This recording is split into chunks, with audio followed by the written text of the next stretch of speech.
तो भोग्य भोक्तृत्व योग्यतायाः संयोग रूपत्वस्य सूत्रादिषु अनुक्तत्वेन अप्रामाणिकत्वाच्चैति। इसलिए कह रहे कि भोग्य और भोक्तृत्व की योग्यता का संयोग, जो संयोग रूपत्व है, भोग्य और भोक्तृत्व योग्यता का जो संयोग रूप में यहाँ कथन कर रहे हो, ऐसा सूत्र का अर्थ कर रहे हो, ऐसे अर्थ सूत्रादिषु अनुक्तत्वेन, किसी भी सूत्रों में अनुक्तत्वेन न कहे जाने से, कहीं ऐसा नहीं कहा गया है संयोग शब्द से। और आगे भी केवल यही नहीं है, पूरे सूत्र को ध्यान में रख करके भाष्यकार कह रहे हैं कि आगे किसी भी सूत्र में इस प्रकार की जो संयोग की बात आप कह रहे हो कहीं नहीं कहा गया है।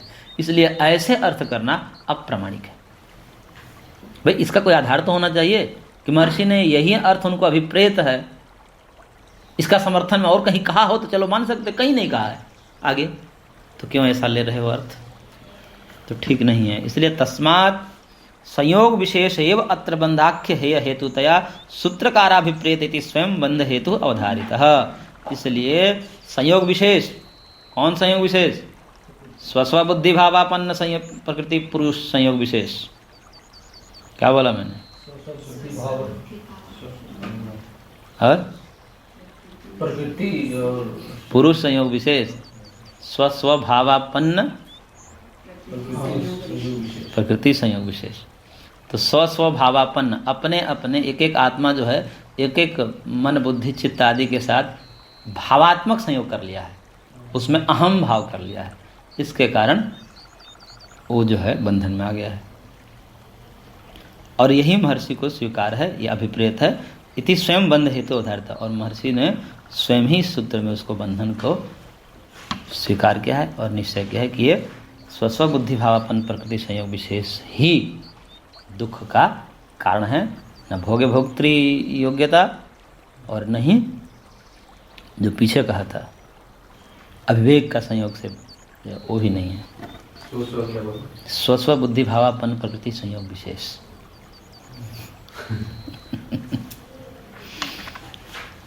तो ये यहाँ पर संपन्न होता है 19 नंबर से। हिंदी में क्या होगा? हिंदी में तो बताया ही था, अंग्रेजी में थोड़ी बताया था।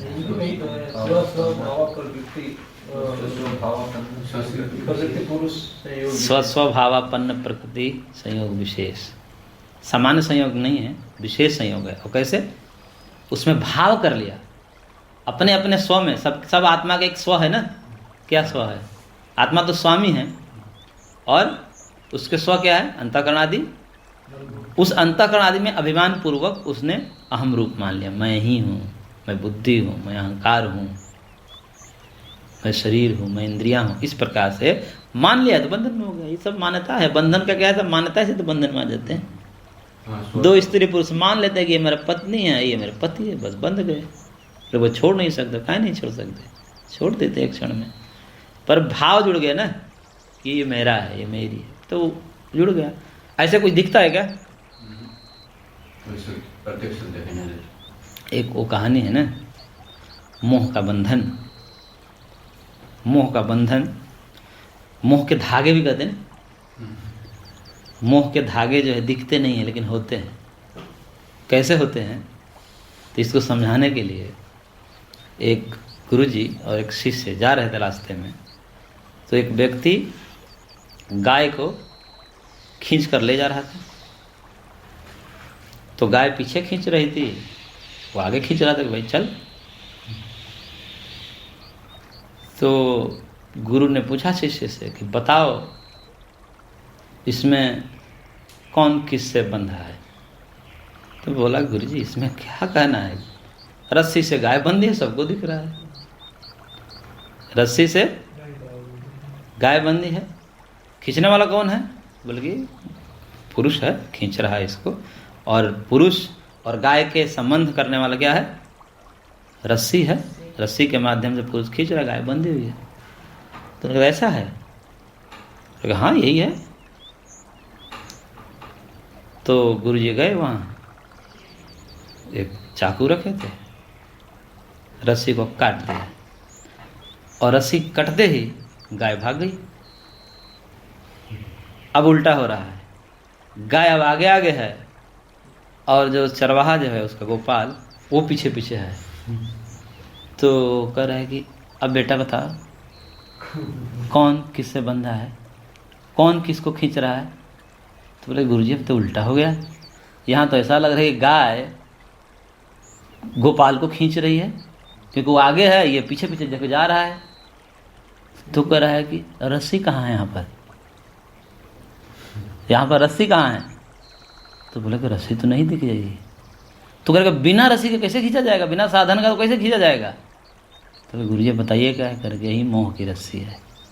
उसने मान लिया है ना, भाव कर लिया कि ये मेरी गाय है, इसलिए वो दिखती नहीं रस्सी, लेकिन मोह की रस्सी अंदर है उसके, वही उसको खींच के। अब तब बताइए कौन बंधन में, गाय बंधन में है कि गोपाल बंधन में है। तो कह रहे गोपाल बंधन में, किस रस्सी से, मोह रूपी रस्सी से। ये मोह के धागे जो है ना, गाते ना गाने, तो उसी बंधन में बंधे। तो ये दिखता तो है नहीं, लेकिन अदृश्य है और उसी से संबंध है। तो अहम भाव ही है वो, मोह मतलब अहम भाव। जो हमारा स्वरूप नहीं है उसमें हम कर लेते हैं। हाँ, अहंकार कर लिए।